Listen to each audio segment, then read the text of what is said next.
നമസ്കാരം. റാഫ്റ്റോക്ക് ഫുട്ബോളിലേക്ക് ഏവർക്കും സ്വാഗതം. മറ്റൊരു ഗോൾഡൻ ബൂട്ട് കൂടി ക്രിസ്ത്യാനോ റൊണാൾഡോക്ക് ലഭിച്ചു. ഇന്നലെ അദ്ദേഹത്തിന് സൗദി പ്രോ ലീഗിലെ ടോപ്പ് സ്കോറർക്കുള്ള ഗോൾഡൻ ബൂട്ട് പുരസ്കാരം സമ്മാനിക്കുകയുണ്ടായി. അതോടൊപ്പം തന്നെ best coach of the season പ്രഖ്യാപിച്ചിട്ടുണ്ട്. അതിൻ്റെ പുരസ്കാരം ഹോർഗെ ഹീസസിന് സമ്മാനിച്ചു.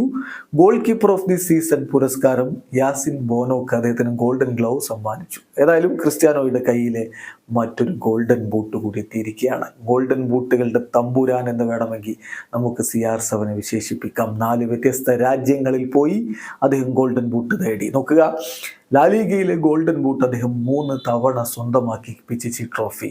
അതുപോലെ സീരിയയിലെ ഗോൾഡൻ ബൂട്ട് 1 തവണ അദ്ദേഹം സ്വന്തമാക്കി. പ്രീമിയർ ലീഗിലെ ഗോൾഡൻ ബൂട്ട് 1 തവണ അദ്ദേഹം സ്വന്തമാക്കി. സൗദി പ്രോ ലീഗിലെ ഗോൾഡൻ ബൂട്ട് 1 തവണ സ്വന്തമാക്കി. ഇനി നോക്കുക, ചാമ്പ്യൻസ് ലീഗിലോ 7 തവണ അദ്ദേഹത്തിന് ഗോൾഡൻ ബൂട്ട് ലഭിച്ചു. ചാമ്പ്യൻസ് ലീഗിലെ ടോപ്പ് സ്കോററായി അദ്ദേഹം 7 തവണ.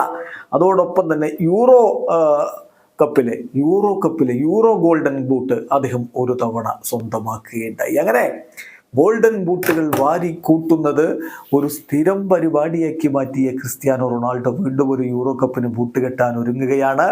വീണ്ടും അദ്ദേഹം നമ്മെ വിസ്മയിപ്പിക്കുമോ? കാത്തിരുന്ന് കാണാം. വീഡിയോ അവസാനിക്കുന്നു. ഫുട്ബോൾ ലോകത്തെ കൂടുതൽ വിശേഷങ്ങളുമായി റാഫ്റ്റോക്സ് വീണ്ടും എത്താം.